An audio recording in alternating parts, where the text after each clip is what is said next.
지방선거에 나서는 국민의힘 소속 후보들이 장동혁 대표 대신 김문수 전 고용노동부 장관을 찾고 있습니다. 김 전 장관이 오늘은 김진태 강원지사 후보의 발대식에 참석했습니다.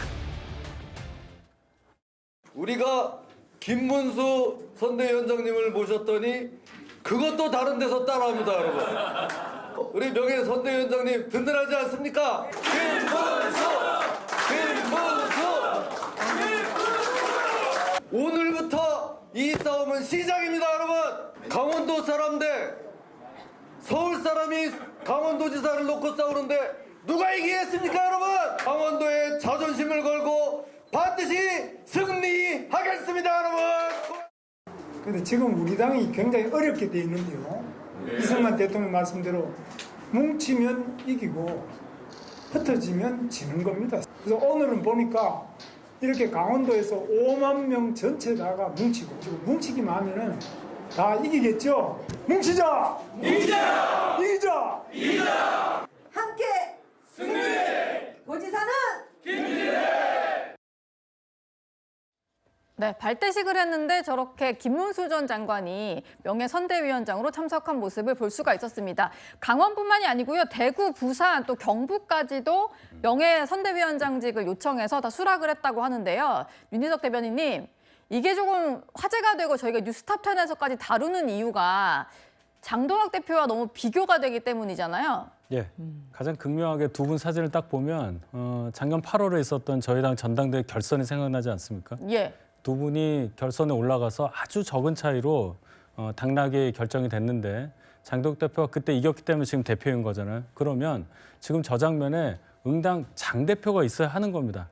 그게 우리 상식적으로 생각하는 그림일 텐데 장 대표는 며칠 전에 김진태 지사 만나서 결자 해지라는 말을 바로 옆에서 듣고 그 다음 날 한 얘기가 후보 교체도 할 수 있다.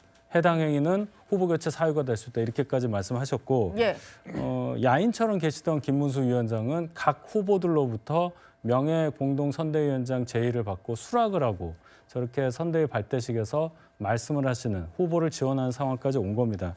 결론은 저희 당 얘기여서 대단히 조심스럽게 하지만 지금 당대표가 실질적으로 기능을 제대로 할 수 없는 상황인 것은 맞는 것이고 그렇다면 이 상태로 선거를 치를 수가 없으니까 당에서 그래도 가장 신망을 받고 있고 가장 영향력이 있다고 생각되는 김문수 전 대선 후보에게 이런 요청이 오는 게 아닌가. 조금 더 확대해서 해석하면 작년 8월에 썼던 전당대회 결과가 어떻게 보면 당의 구성원들 입장에서는 굉장히 안 좋은 결과가 아니었느냐. 그때로 다시 돌아가서 전당대회가 열린다면 어떤 결과가 있었을까 이런 생각도 해볼 수 있는 그런 상황이라고 봅니다. 예. 장동혁 대표는 오늘 서울에 머물고 있습니다. 국회에서 공약 발표도 했고요. 청년들 만나는 일정도 있었는데요. 박충건 의원님. 예. 후보들이랑 같이 공동 유세를 하거나 이런 장면은 저희가 볼 수가 없는데 일정이 아직 안 잡힌 걸까요? 아직 중앙선대위가 발족하지 않은 것도 있고 또한 우리 당의 후보 공천이 완전히 끝나지 않았습니다. 그리고 지금 여당과 정부 여당과 다르게 저희 야당의 경우에는 정부 여당의 대통령이라고 하는 상징적인 대표 선수와 대비되는 그 구조가 없습니다. 그렇기 때문에 예. 장동혁 대표는 조금 더 중앙에서 이재명 정부의 실정과 그리고 더불어민주당의 어떤 입법 폭고 이런 네. 것들을 국민들께 좀 더 폭넓게 알릴 수 있는, 더 넓게 알릴 수 있는 그런 투쟁을 이어가는 것이 좀 더 지방선거를 이끄는 것에 있어서 효율적이다라는 판단 하에 지금 중앙에서 이렇게 공약을 발표하고 대여 투쟁을 하고 있는 것으로 이제 파악이 되고요. 예. 그리고 이제 앞으로 선대위가 구성이 되게 된다면 그때 이제 지방을 돌면서 선거 유세에 합류하지 않을까 이렇게 생각하고 있습니다. 네. 그렇죠. 중앙당 선대위는 꾸려지지 않았는데 그걸 두고도 좀 이견이 있다는 얘기가 들립니다. 잠시 뒤에 한번 짚어보도록 하고요. 김문수 전 장관이 왜 이렇게 자꾸 소환이 되느냐에 대해서 정성국 의원이 이렇게 얘기했습니다. 김문수 전 장관님께도 연락을 드리고 말씀하시니까 흔쾌히 선거를 전적으로 돕겠다. 이번에 반드시 이기는 데 힘을 보태겠다는 말씀도 주셨고. 김문수 전 후보께서도 어떻게 보면 좀 강성지지층 쪽에서 비토하는 분은 아니잖아요. 우리가 말하는 김문수 장관을 전 후보를 생각하는 분들의 범위가 아주 좀 좁지가 않고 조금 더 스펙트럼이 넓어지기 때문에 김문수 우리 전 후보가 합류해 주는 부분이 도움이 될 것이라는 판단을 하는 것 같습니다. 사실 우리는 지금 하나라도 더 봐도 쉽지 않은 선거거든요. 그런 방향이라고 저는 판단을 합니다. 김문수 전 장관이 스펙트럼이 넓다 이런 평가를 받게 되었는데 김진우 특보님 어쨌든 장동혁 대표보다는 김문수 전 장관이 오는 게 득표에는 도움이 된다 뭐 이런 판단을 했다는 분석이네요. 그렇습니다. 지금 이런 광경들을 보고 있는 장동혁 대표는 얼마나 자괴감을 느낄까요? 이러려고 당대표 되고 이러려고 미국까지 다녀왔는가라는 생각을 하지 않겠습니까? 장동혁 대표와 김문수 전 대선 후보가 차이점이 무엇일까라고 본다면 저는 스펙트럼의 차이라고 보이지 않습니다. 스펙트럼이라는 게 뭡니까? 중도부터 보수까지 그 넘어서까지를 포괄할 수 있는 정도의 그 어떤 다양성을 가지고 있다라고 한다면 김문수 전 후보가 스펙트럼이 넓다라는 말이 통할 수 있을지 모르겠습니다만 지금 상황은 오히려 그런 것이 아니라 장동혁 대표가 전면에 나서는 것 그 자체가 선거에 도움이 안 된다라는 그 이유 하나밖에 더 있는 것입니까? 장동혁 대표를 찾는 후보들이 없습니다. 그리고 장동혁 대표를 선대위에 모시겠다고 하는 사람도 없습니다. 심지어는 중앙선대위에 장동혁 대표가 당대표로서 당연직 상임선대위원장이 되어야 함에도 불구하고 여기에서도 이름을 빼자고 얘기가 나오고 있다고 합니다. 그렇다면 김문수 후보가 가져올 수 있는 어떤 중도층에서의 영향력, 그래서 표를 더 많은 표를 결집시켜낼 수 있다라고 하는 것이 아니라 장동혁 대표와 김문수 후보가 공이 겹치는 보수 지지층 중에서 장동혁 대표의 얼굴이 아니라 김문수 전 후보의 얼굴로서 표를 모아오는 것이 훨씬 더 용이할 것 같다라는 그런 판단 때문에 지금 여러 광역단체장 후보들이 김문수 전 후보를 찾고 있는 것 아니냐. 이것은 스펙트럼의 문제가 아니다. 단지 장동혁 대표에 대한 비토일 뿐이다. 저는 그렇게 평가합니다. 네. 말씀을 주신 대로 국민의힘은 아직 중앙당 선거대책위원회를 꾸리지 않은 상황인데요. 출범 시기 또 그 구성을 놓고 장동혁 대표와 송원석 원내대표 간의 의견 차이가 있다는 말이 나오고 있습니다. 당 대표께서 원내대표께 좋은 분을 추천해 달라라고 말씀을 드린 것으로 알고 있고 원내대표께서 세 분을 찾아서 아마 부탁을 드린 것으로 저는 파악하고 있습니다. 중진 의원님들 선임 관련해가지고 얘기 나오시던데 구성은 좀 언제쯤 마무리되는지 좀 여쭤볼 수 있을까요? 곧 구성하려고 합니다. 선대위원장 구성 관련해서 뭐 일부 조금 갈등이 있다는 얘기에 대해서도 있는데 좀 말씀 부탁드리겠습니다. 그런 갈등은 없습니다. 중진 의원님들까지 같이 하는 것 포함해서 고려 중이신 건가요?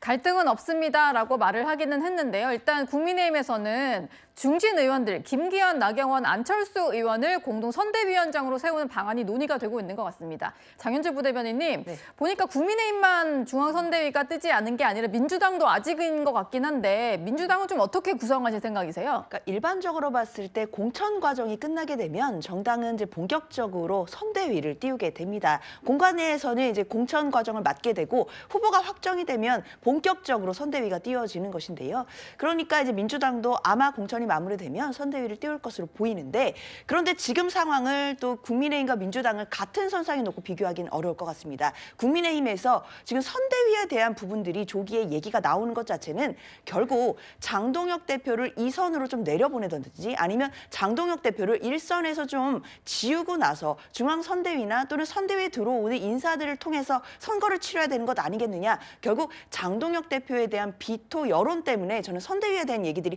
조기에 나오고 있다라는 생각이 들거든요. 그렇기 때문에 이 얘기 자체를 뭐 민주당과 곧바로 비교하기는 어려울 것 같고 그럼에도 장동혁 대표에 대한 반대 여론 때문에 국민의힘 내부에서는 비록 공천이 끝나지 않았음에도 불구하고 조기에 선대에 빨리 띄워야 된다라는 얘기는 계속 나올 것으로 보입니다.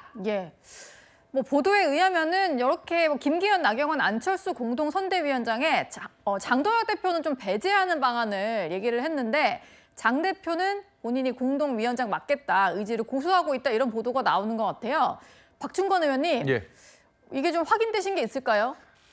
지금 확인되고 있는 것은 장동혁 대표께서 말씀하셨던 것처럼 뭐 갈등이 있었던 건 아니다 이렇게 얘기를 하셨고 박성훈 대변인 또한 그런 얘기를 하셨습니다. 네. 그리고 제가 확인한 바로도 무슨 당대표와 원내대표 간에 갈등이 있는 것은 아닌 것으로 확인이 되고요. 그래요? 지금 여러 가지 효율적인 중앙선대위를 꾸리는 과정에서 여러 가지 의견들이 나왔던 것 중에 하나였던 것으로 이제 파악이 됩니다. 그래서 지금 논의 중에 있는 것이고요. 그래서 지방선거에서 이기기 위한 가장 효율적이면서도 가장 강한 그런 선대위를 구성하는 차원에서 논의 과정에서 나왔던 그런 것이다. 하나의 의견이었다. 이렇게 봐주시면 될 것 같습니다. 예. 예. 그렇지만 이렇게 투톱의 균열이 조금씩 비춰지는 것 같은 상황, 이게 뭐 올바른 상황은 아닐 것 같은데요. 윤희석 대변인님, 네. 뭐 아니라고는 하는데 왜 이런 얘기들이 좀 흘러나오는 상황일까요? 예, 이런 얘기가 이제 전혀 분위기가 없는데 나오기는 어려운 거고, 결과적으로는 장도혁 대표가 선대위원장을 맡았을 경우에 각 후보들 그리고 선거 결과에 좋은 영향을 끼칠 수 없다는 판단이 당에 좀 전반적으로 퍼져 있다고 생각합니다. 그것을 증명하는 하나의 상황이 지금 이 상황으로 보고요. 장도혁 대표 입장에서는 만약에 당대표직을 유지하고 있는 상태에서 공동선대위원장직에도 이름을 못 올린다고 하면 그야말로 그냥 이름만 당대표가 되는 거예요. 예. 그래서 본인은 어떤 식으로든 선대위에 참여하겠다는 의지를 당연히 갖고 있을 텐데 장도혁 대표를 제외한 뭐 원내 지도부라든지 당의 중진 의원들의 생각은 장도혁 대표의 생각과 많이 다른 것으로 저는 들었고 이것이 이제 밖으로 분출되면 안 되겠죠, 이 갈등 상황이. 그러나 어찌되었건 선거가 제일 중요한 거고 후보들의 의사가 중요한 거기 때문에 방금 전에 김문수 전 후보가 명예선대위원장직을 여러 광역자치단체 후보들 선대위에서 맡은 것을 볼 때 네. 이러한 흐름을 막기는 어려워 보입니다. 지금 솔직히 말씀드려서 장도혁 대표가 저희 당의 선거 전면에 나설 경우에 후보들이 받는 심리적인 압박감이 엄청 커질 거예요.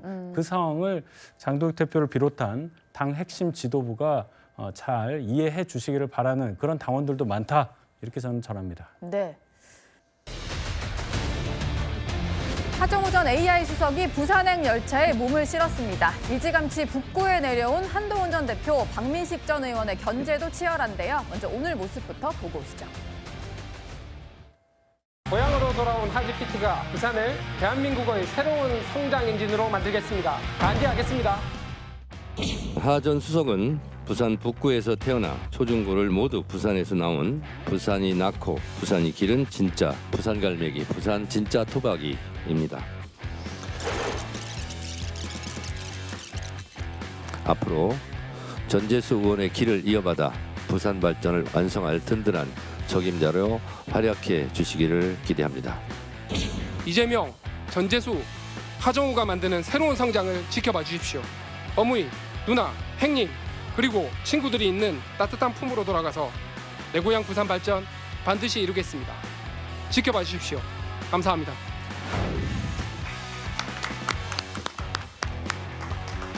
새로운 사람 하정우, 대도약 시대 하정우. 저는 지금 현 시점에서 북구 부산의 가장 중요한 건 결국은 발전이라고 생각을 합니다. 그게 가능하다면 부산 지역에 있는 많은 분들의 꼭 필요한 부분이라고 생각하고 있고요. 그런 부분들을 계속 강조해서 말씀드리고 싶습니다. 네, 오늘 민주당에서 인재 영입식이 있었습니다. 그 이후에 곧바로 부산행 열차를 타고 지금은 부산에 도착을 한 상태인데요. 보니까 뭐 어무이 행님 단디하겠다 뭐 이런 식으로 사투리를 써가면서 내가 정말 부산 사람이다 이런 점을 좀 강조하는 모습을 볼 수가 있었습니다. 지금은 아마 구포시장 쪽으로 가고 있는 시간 같아요. 구포역에서 전재수 의원의 지역 사무실을 들렀다가 구포시장으로 간다라고 하는데요. 김기웅 대변인님, 지금 보니까 개혁신당의 이준석 대표랑 정의한 부산시장 후보도 여기 가 있다라고 하고 한동훈 전 대표도 가 있고 하수석도 간다고 하고 구포시장 대체 왜 이렇게 후보들이 가자마자 찾는 지역이 되는 건가요? 그러니까 북구 갑의 상징적인 장소기도 하고요. 많은 사람들이 오가고 부산에서 굉장히 규모가 큰 시장입니다. 그리고 5일장도 열립니다. 예. 그렇기 때문에 구포의 민심이 한 곳에 모이는 거죠. 그리고 거기에서 갔을 때 이런 사람이 소위 말해서 얘기가 된다. 싸가지가 있더라. 네. 이런 얘기가 나올 수 있는 그런 곳이기 때문에 어떤 사람들의 어떤 생활 그런 어떤 민생 그런 게 어떤 그런 사람 냄새 나는 곳이기 때문에 가는 것 같습니다. 예를 들어서 이제 박민식 전 의원 같은 경우는 본인이 이 구포시장을 어떻게 연관을 시키냐면 아버지가 예전에 베트남 때 돌아가셨습니다. 그래서 네. 엄마 손을 잡고 처음 갔던 6살 때 갔던 구포시장 이런 표현을 하거든요. 예. 그리고 또 한동훈 전 대표 같은 경우도 많은 분들이 또 찾아주는 구포시장 이렇게 얘기하지 않습니까? 그렇기 때문에 일종의 북구갑 대전이 구포대전 같은 그런 느낌으로 와닿은 것 같은데 네. 아무래도 뭐 예를 들어서 뭐 강력한 메시지나 정책 그런 것도 중요하겠지만 아무래도 내가 이곳에 왔다 나의 인간적인 면을 부각시키고 또 하정우 수석 같은 경우는 본인이 뭔가 연고가 있다는 걸 강조하기 위해서 그래서 구포시장을 찾는 것 같습니다. 예. 사실 한동훈 전 대표 같은 경우는 부산 북구 갑에 출마를 확정짓기 전에도 구포시장을 간 적이 있었습니다. 지금도 시장을 방문했다라고 하니까 저는 궁금한 게 두 사람이 과연 부산에서 처음으로 마주칠 것인가 이게 궁금한데요. 윤희석 대변인님, 네. 가능성이 있을까요? 지금 동선이 좀 겹치는 것 같아요. 조우할 수도 있어 보입니다. 지금 하정우 수석이 구포역에 내려서 전재수 의원 사무실 갔다는데 거기서 구포시장까지 얼마 안 걸리거든요. 그러니까 뭐 충분히 만날 수 있는 가능성은 있고요. 앞으로도 뭐 자주 만나겠죠. 결론은 이제 구포시장을 중심으로 해서 관심이 모여지는 이제 그런 상황이 계속되고 있는데 예. 하정우 수석이 이제 정치인이 됐습니다. 방금 전에도 여러 얘기를 하던데 이제 본격적으로 선거운동복을 입고 구포에서 유권자들을 만나는 과정에서는 정말 정치인 하정우로서는 어떠한 파괴력을 보여줄 것인가 이걸 가늠할 수 있는 여러 가지 나올 수 있다고 생각합니다. 지금 봐서는 평가하기가 좀 이르다고 보는데 네. 결국은 본인이 가진 AI 전문가라는 그 이미지를 지역 이슈와 어떻게 접목을 하느냐 제가 볼 때는 언뜻 이렇게 연결이 잘 되지는 않아요. 제가 주말에 가보니까 네. 그 지역 상황과 AI를 연결시키기에 그렇게 용이해 보이지는 않는데 이 하정우 후보가 어떠한 공약을 들고 북각 주민들에게 접근을 할 수 있을지 저는 좀 지켜보고 싶습니다. 예. 사실 뭐 한동훈 전 대표와 하정우 전 수석이 지난해 3월에 AI 관련된 대담을 한 적이 있었습니다. 사실 1년 뒤에 이렇게 같은 지역에 출마하는 후보로 맞상대를 할 줄은 모르고 가졌던 대담일 것 같은데요. 김진욱 특보님, 그때는 두 사람 말이 좀 잘 통해 보이던데 어떻게 보셨어요? 글쎄요, 뭐 지금도 잘 통할 수 있을지 이제 한번 지켜보면 될 것 같고요. 두 사람의 공통점이 있어 보입니다. 지금은 이제 영상에도 나오는데 한동훈 전 대표와 AI와 관련된 부분을 놓고 서로 대담을 이어갔던 그래서 서로의 이 AI에 대한 관심도를 확인해 본 그런 부분들이 있었던 것 같아요. 저는 뭐 저런 모습들 굉장히 좋다고 봅니다. 지금도 구포 시장뿐만 아니라 부산 북갑에 대한 논쟁을 저런 방식으로 좀 해보는 것도 좋겠다라는 생각이 들 정도인데 예. 지금 한동훈 전 대표는 그 하정우 전 수석이 상당히 좀 이제 신경이 좀 쓰이시는지 네. 연일 하정우 수석을 공격하시는 데에만 신경을 쓰시는데 그런 것보다도 지금 좀 전에 말씀 주셨습니다만 부산 북갑의 주민들의 삶을 어떻게 변화시킬 수 있는가, 그 변화에 누가 더 일을 잘 해낼 수 있는가, 그 비전은 무엇인가라는 것을 가지고 저렇게 두 분이 모여 앉으셔서 화기애애한 자리에서 대화를 나누시는 모습을 보인다면 네. 부산 북갑 주민들의 호감도가 또 양측 모두에게 더 잘 올라갈 수 있는 그런 방법이 되지 않을까라는 생각이 듭니다. 예. 하 수석 같은 경우에는 처음에 출마를 하면서 대통령의 어떤 뜻 이런 얘기를 하는 바람에 한동훈 전 대표가 계속해서 이재명 대통령의 선거 개입이다 이런 지적을 하고 있는데요. 어젯밤에 두 사람이 SNS를 통해서 이 문제를 가지고 설전을 벌였습니다. 한동훈 전 대표 같은 경우는 이 대통령이 지시했다면 선거 개입이다 이런 얘기를 했고 하 전 수석은 대통령님을 내가 설득한 거기 때문에 선거 개입이 될 수 없다. 억지 논리를 펴고 있다. 이렇게 맞받았습니다.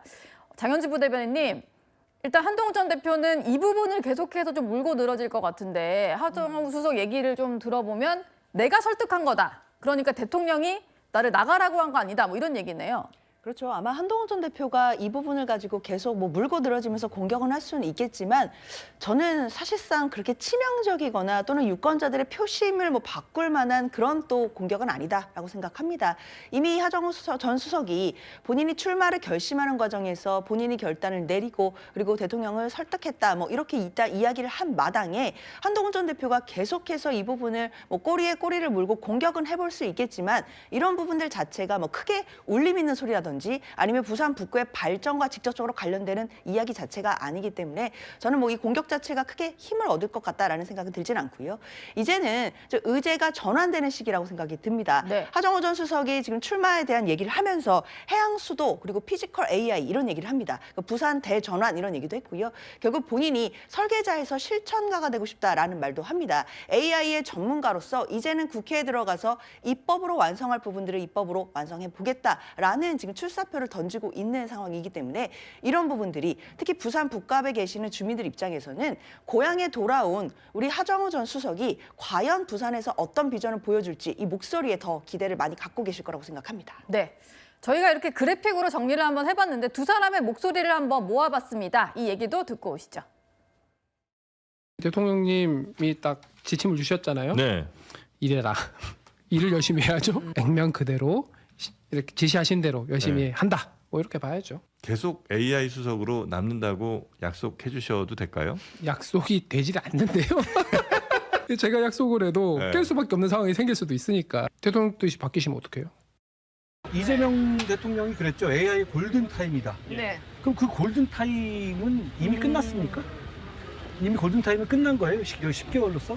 그리고 이분이 나온다 만다 서로 간본 게 한 달이죠. 골든 타임이라고 했는데 그게 AI의 골든 타임이라고 했잖아요. AI 골든 타임이 아니라 출마의 골든 타임이었던 것 같아요. 100조 150조 든다면서요. 100조 150조짜리 발사대를 만든 겁니다.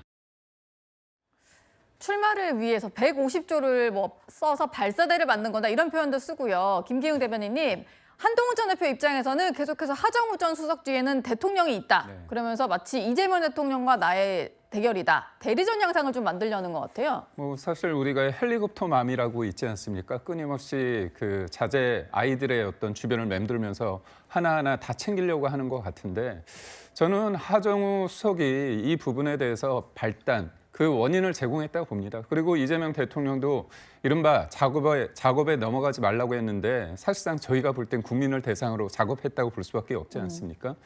저는 정치에 있어서 정치 그리 거창한 건 아니지만 그래도 내가 왜 정치를 해야 되는지에 대한 결단이 필요합니다. 그런데 우리가 인터뷰를 봤지만 제가 약속을 해도 깨질 수 있다 그렇게 얘기가 나왔잖아요. 그리고 아침 저녁으로 바뀐다고 얘기했습니다. 예. 그렇다면 이재명 대통령에게 윤호를 받고 나온 것인지 아니면 챗 GPT한테 물어봤는지 잘 모르지만 정치를 이렇게 수동적으로 하는 게 과연 어떤 의미를 지을지에 대해서 본인이 현장에서 이제 맞닥뜨려야 될 어떤 질문들이 많다는 거죠.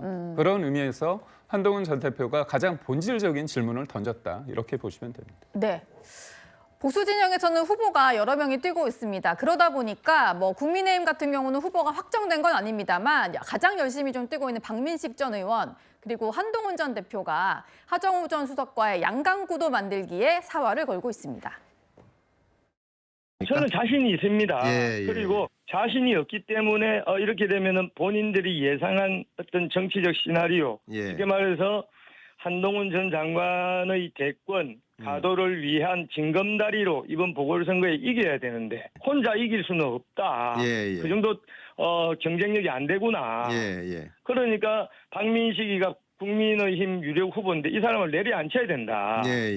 그 방법은 뭐냐? 그러니까 그 이제 단일화하다. 박민식 의원은 지역을 의리를 저버리고 떠난 것이 문제였다 이런 지적을 하십니다. 그래서 제가 이런 말씀도 드려요. 저는 여기서 끝까지 뼈를 묵겠다. 다음번에도 여기 나온다. 그리고 혹시라도 제가 부산 북갑을 떠나는 경우가 있다면 이 한 경우뿐이다. 그러니까 대한민국 전체를 위해 봉사하기 위해서 나서는 경우뿐일 거다.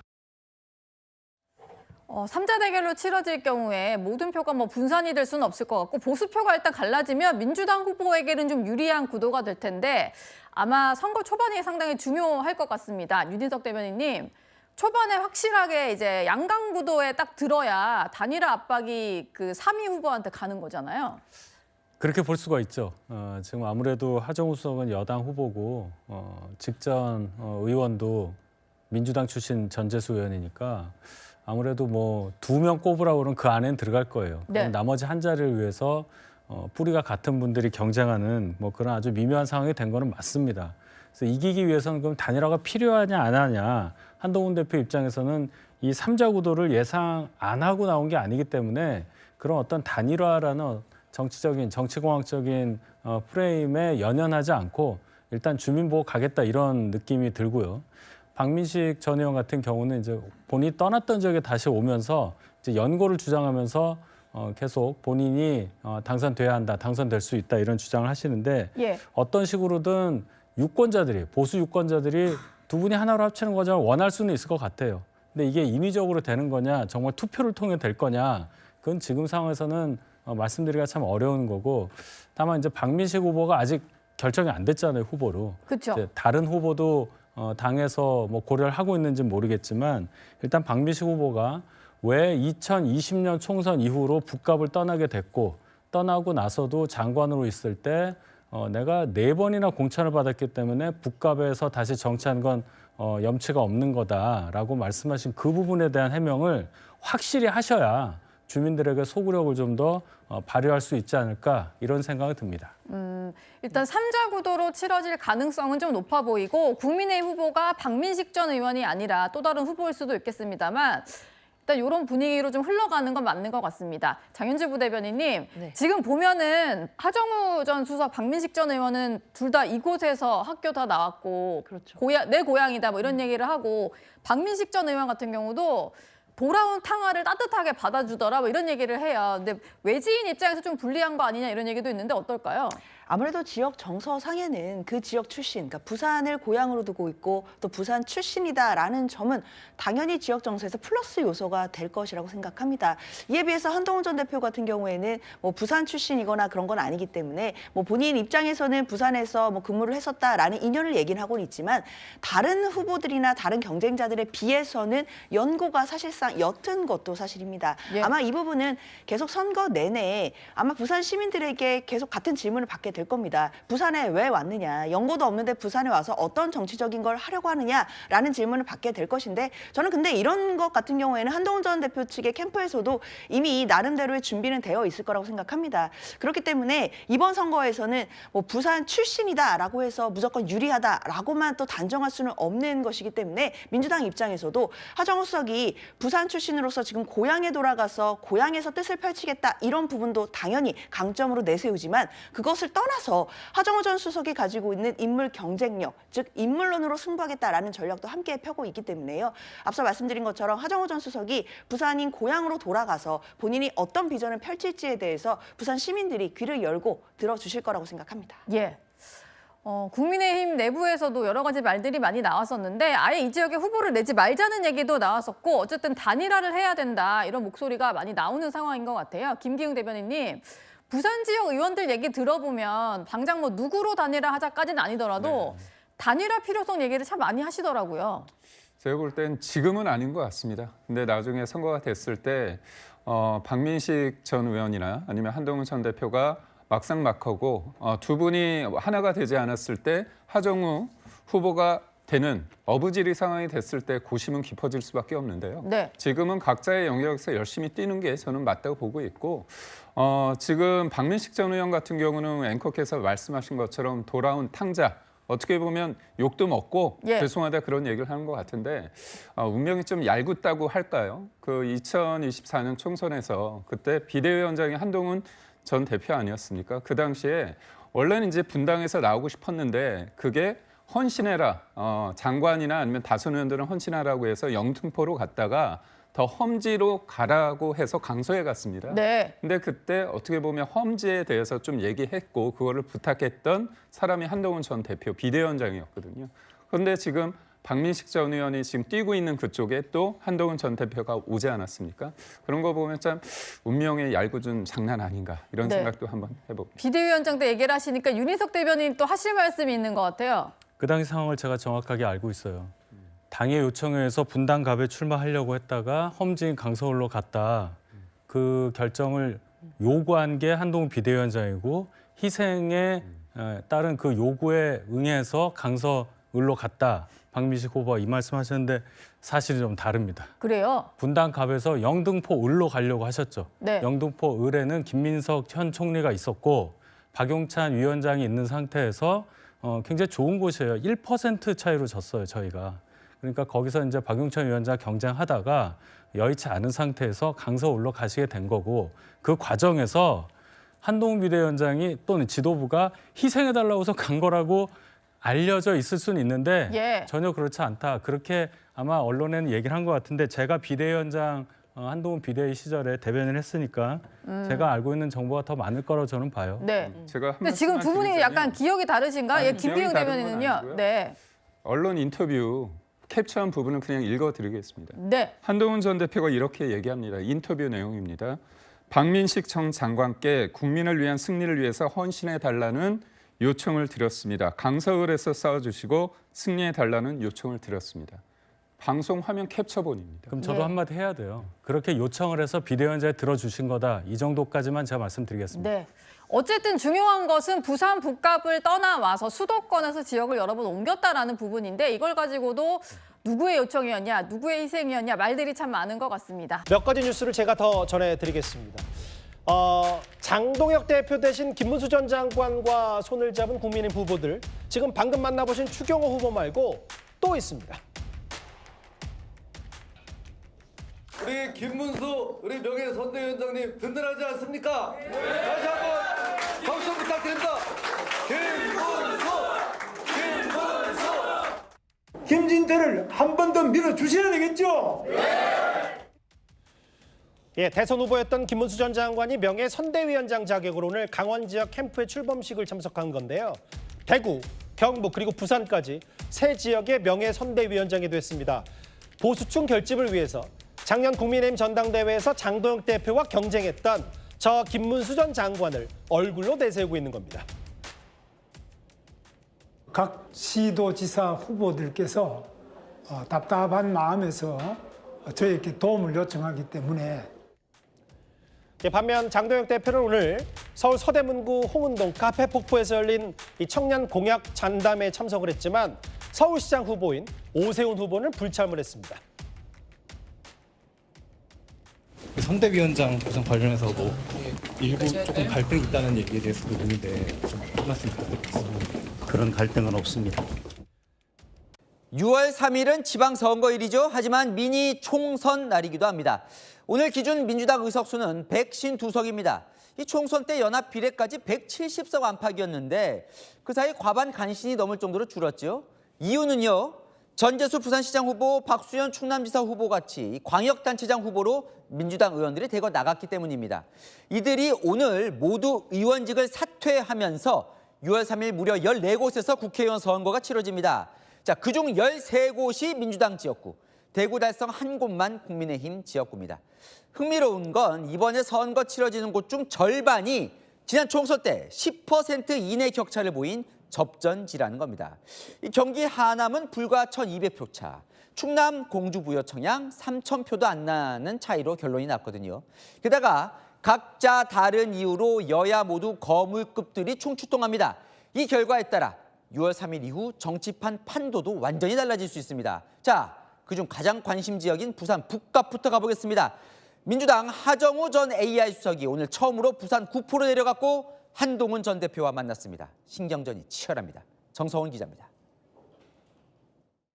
새로운 사람 가져오! 대도약 시대 가져오! 민주당 인재 영입식에서 정청래 대표에게 파란색 점퍼를 받으며 부산 북갑 후보로 하루 시작한 하정우 전 청와대 AI 미래기획수석. 아유, 고생들 많으십니다. 곧바로 부산으로 내려왔습니다. 여기 도착하니까 실감이 나는 것 같고요. 네. 구포시장 돌며 주민들에게 인사했습니다. 감사합니다, 어머님. 네. 재소행님 뒤를 이어가지고 열심히 하겠습니다. 하 후보 오기 40분 전 구포시장 찾아 누비던 한동훈 전 국민의힘 대표. 결국 두 후보 마주쳤습니다. 생산적으로 한번 좀 해봅시다. 건설적으로, 고맙습니다. 발전적으로. 좋습니다. 네, 같이 건강 챙기세요. 한 전 대표는 그러나 오늘도 AI 골든타임을 외쳤지만 결국 재보궐을 위한 골든타임이었다고 비판했습니다. 일찌감치 출마 선언한 박민식 전 보훈부 장관. 제가 어머 이 동네 출신 아닙니까 제가. 네, 맞아요. 네, 알아요, 내가. 우리 엄마가 국보시장 월남댁이 아닙니까? 지역 연고도 비전도 없는 가짜 토박이라며 비판했습니다. 불과 한 달 앞두고 그냥 들이닥친 거죠. 또 개인의 어떤 출세를 위해서 그 중요하다는 국정과 민생은 내팽개치고 지금 온 꼴 아닙니까? 하 전 수석의 출마, 시민들의 생각은 엇갈렸습니다. 뭐 젊은 사람이고 좀 희망성은 있어 보이는데 저는 개인적으로는 그냥 계속 하는 일 하셨으면 좋겠는데요. 아직 뭐 정확하게 경험도 없으시고. 채널A 뉴스 정성원입니다. 대선 주자였던 김문수 전 장관이 요즘 국민의힘의 얼굴이 됐습니다. 각 지역 후보들이 장동혁 대표 대신 김 전 장관을 찾고 있습니다. 남영주 기자입니다. 우리 김문수 우리 명예선대위원장님 든든하지 않습니까? 다시 한번 박수 부탁드립니다.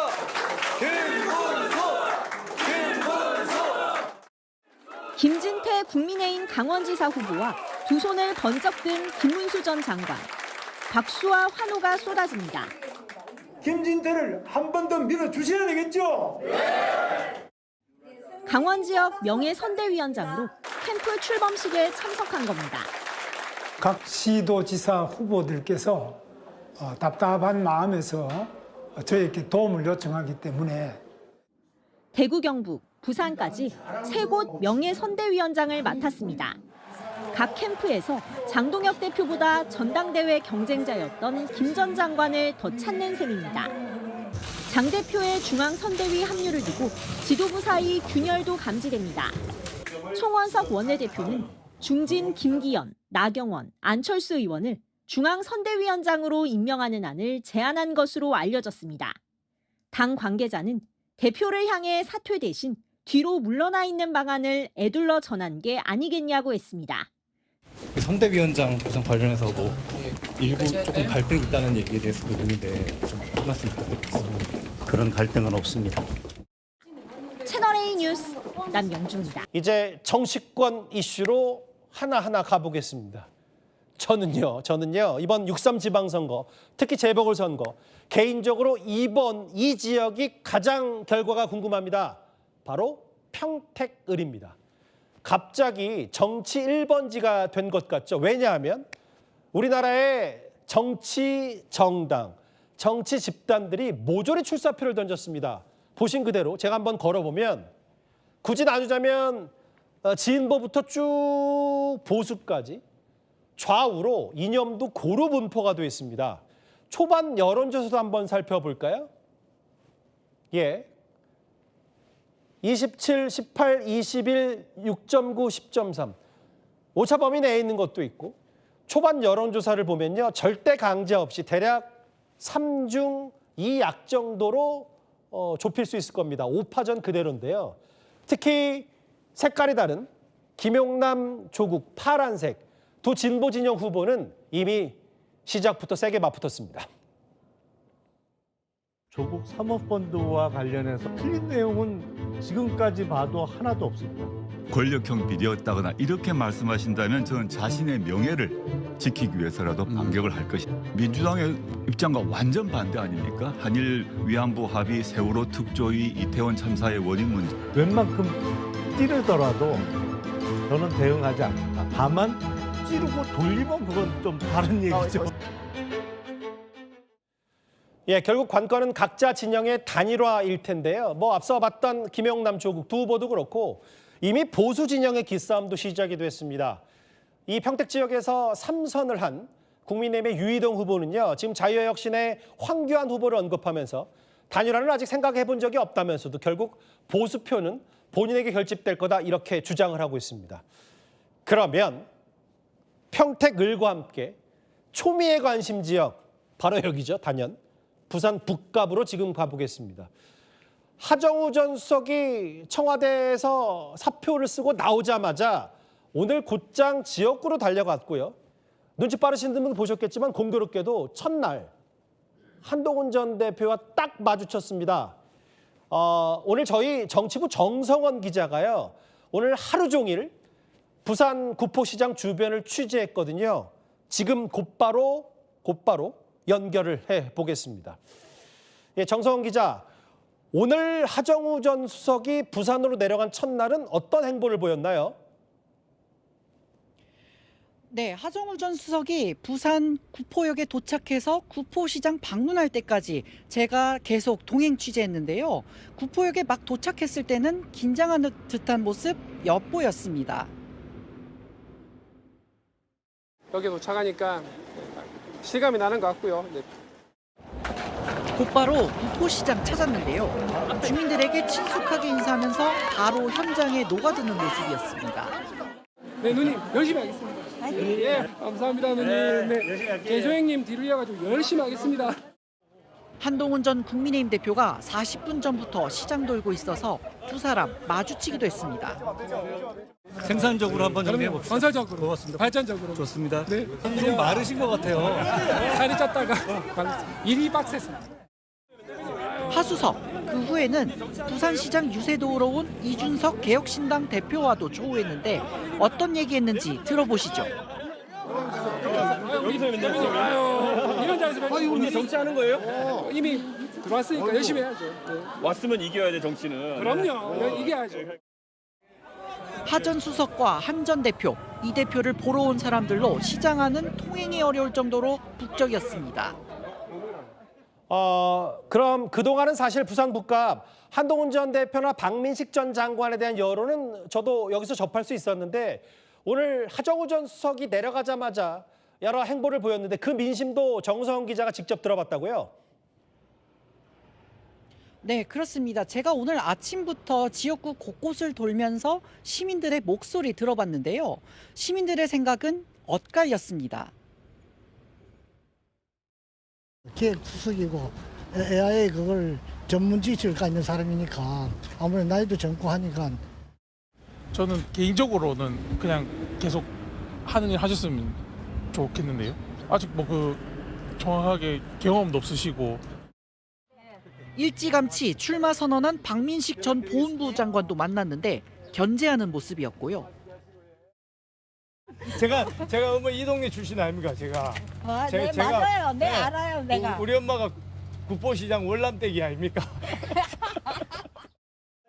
지역 연고도 비전도 없는 가짜 토박이라는 겁니다. 불과 한 달 앞두고 그냥 들이닥친 거죠. 개인의 어떤 출세를 위해서 그 중요하다는 국정과 민생은 내팽개치고 지금 온 꼴 아닙니까? 한 전 대표도 AI 골든타임을 외쳤지만 결국 재보궐을 위한 골든타임이었다고 비판했습니다. 지금까지 부산 구포시장에서 전해드렸습니다. 예, 평택 살펴봤고요. 그리고 부산 현장 정성원 기자에게 들어봤습니다. 그러면 이제는 대구로 가보겠습니다.